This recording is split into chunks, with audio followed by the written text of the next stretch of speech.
Hey everyone, you're watching We Had That, and today I'm going to talk about my top 10 favorite Fisher-Price Adventure People action figures. Starting in 1975 and continuing for almost a decade, the Fisher-Price Adventure People action figures seemed to start their life as little more than pieces that came with Fisher-Price sets, usually revolving around vehicles. After Kenner had a hit with their Star Wars figures, everyone started to see that kids were interested in the figures themselves, even if they didn't come with a vehicle. I know I played with the figures by themselves more often than I did with the vehicles, and Fisher-Price Adventure People made great stand-ins for characters that I didn't have, or even regular people for lines that didn't include any regular people.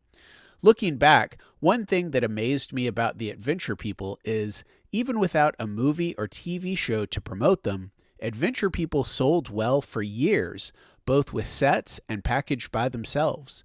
During the decade or so that they were on store shelves, Fisher-Price made somewhere around 75 different figures. I didn't have most of them as a kid. I wasn't even aware of most of them at the time. But over the years, they've seemed to find their way into my collection, and I know more about them now than I did back then. Here's a list of my top 10 favorite Adventure People. Starting off at number 10, Matt from the Scuba Divers set. I actually like Matt and Becky from the Scuba Divers set about equally. As a kid, I would have probably played with Matt more, so he made the top 10 list. But these days, I like both figures about the same, to be honest. These two figures were released with different names in different colors with other sets. For example, the Sea Explorer set has a very similar couple wearing yellow, and the Sea Shark set has a very similar guy in a red outfit, but I prefer the green outfits for some reason. Although I didn't have this set as a kid, I did have a very similar raft in different colors that actually got a lot of use considering I didn't have water adventures all that much. So it was a tough decision on Matt for number 10 on this list because I have about another 5 or 6 figures that I was also seriously considering. Number 9. This guy went by 3 different names.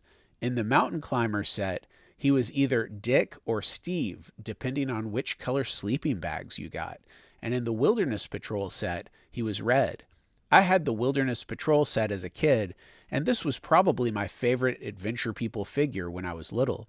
He looks like a rugged, manly man, and a little bit like the guy on the Brawny Paper Towels package. Anytime he was included in my adventures, he was an outdoorsman who could hunt and fish and take care of himself in the woods. He avoided fights whenever he could, but he knew how to throw a punch if he had to. Number 8. Brad from the Northwoods Trailblazer set was a figure that I never had as a kid, but I'm sure I would have thought that he was just as cool as Red. Brad was basically the same figure as Red, but in different colors. The only difference in the pieces themselves was Red had a beard and a turtleneck shirt, while Brad was clean-shaven and didn't wear a turtleneck.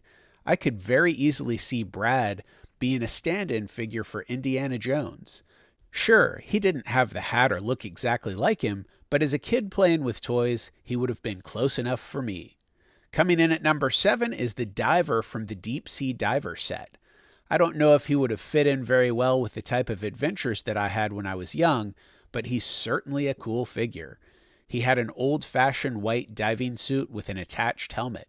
With his metal boots and his weight belt, I wonder if he would have looked more like an astronaut to me when I was a little kid. As far as I can remember, the Ghost Diver from Scooby-Doo was the main point of reference for something like this that I had as a kid. As an adult, I can really appreciate the detail on this figure. He reminds me of the Deep Sea Diver from the old 1960s 12-inch G.I. Joe sets. Number 6. Dean from the Cycle Racing Team. I had this amazing set as a kid, and the thing that stood out to me about Dean was easily the fact that he had joints at the knees and a wide stance which allowed him to ride his motorcycle. This set was remarkably cool to me, and I spent hours playing with the bike and its riders when I was growing up. Dean was my only Adventure People figure that was a little bit more articulated than the rest, so he definitely stood apart. Plus, only the cool guys rode motorcycles, right? Number 5, the Dune Buster, but specifically the one that came by himself on the card. This figure was a little bit different from the one that came with the Dune Buster set. The biggest difference is the carded figure wore a red shirt, where the one that came with the Dune Buster set wore a tan shirt. I think part of the reason that I prefer the one in the red shirt is simply that's the one I was more familiar with. But also, he reminded me of Burt Reynolds from the movie Smokey and the Bandit. I love that movie, and I suspect that Fisher-Price knew exactly what they were doing when they released this figure. Smokey and the Bandit had come out back in 1977, but Smokey and the Bandit 2 was released in 1980, so the timing on the Dune Buster would have been just about right for the figure to capitalize on the popularity of Burt Reynolds, who was a huge star at the time, while still being generic enough to avoid having to worry about likeness rights. Over the years, I've had 4 of these figures still on the card, so I don't think he's all that rare to find carded. Number 4. This Frogman figure originally came with the Aero Marine search team and was later sold on a card by himself.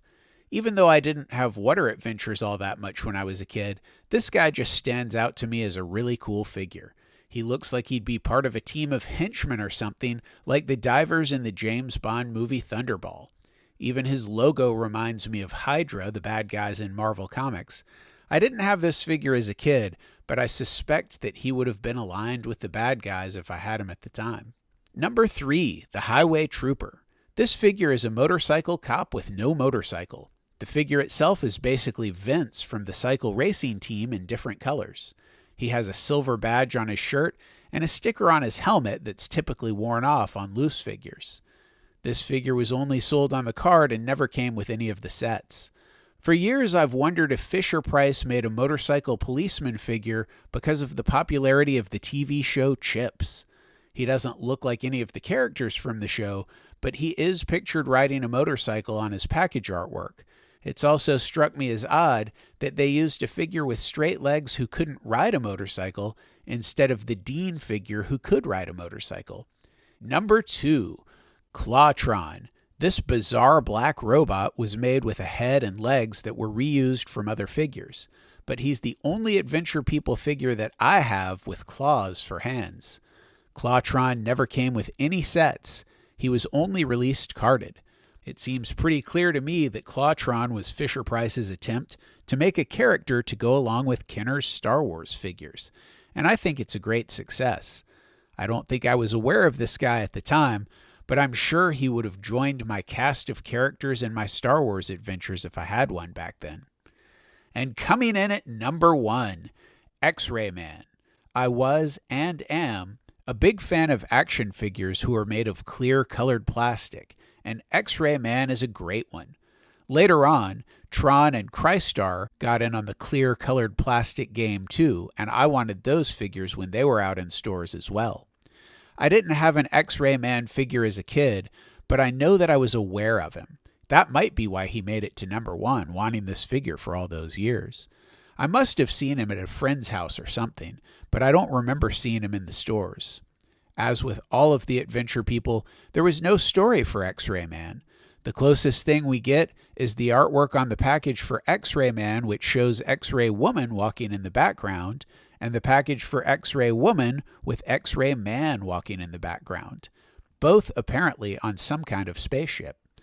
The figures are pretty much just Matt and Becky from the Scuba Divers set, with new chests molded in clear green plastic with some computer design printed on the chest. So once again, Fisher-Price is reusing existing molds for these figures to create something that feels completely new. And to cheat just a little bit and fit another figure in my top 10 list, I'm counting the pilot for Firestar 1 as the same guy as Xray Man, but wearing a spacesuit. I mean, they do have the same head. So the Firestar 1 pilot is combined with Xray Man in the number 1 spot. Hey, it's my list. I can do what I want, right? There you have it. My top 10, possibly 11, list of vintage Fisher-Price Adventure People. How does my list compare with yours? What did I leave out? What should I have left out? Let me know in the comments below. Also, please give this video a like and share it on social media. If you enjoy my content, please subscribe to my channel and hit that notifications bell so that you'll be notified when I post new videos. And one last thing, if you're a fan of toys, you should know about Toylanta. The biggest toy show in the southeastern United States held annually just north of Atlanta, Georgia. Visit Toylanta.com for more information. As always, thanks for watching.